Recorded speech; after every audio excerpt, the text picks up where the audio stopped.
नमस्कार बंधुगण शुभ सकाळ मु लद्दाख रे पहुंची कि सुंदर पाग मु ब्लॉगिंग आरंभ करुच्ची आसतु मु आपन को बंधुगण यही स्थान टी देख यह केते सुंदर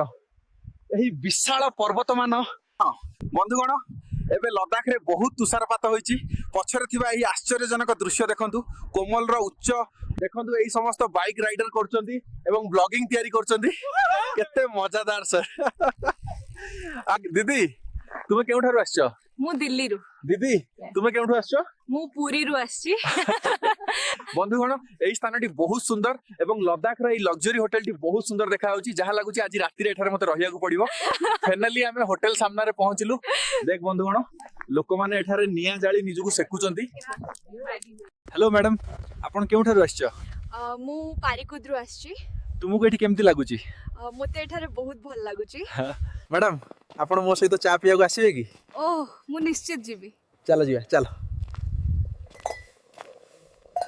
बंधुगण आज एतिकी जदि वीडियो भल लगी थाए लाइक कर शेयर कर और चैनल को सब्सक्राइब कर पुणी नुआ वीडियो सह शीघ्र फेरिबी जय जगन्नाथ।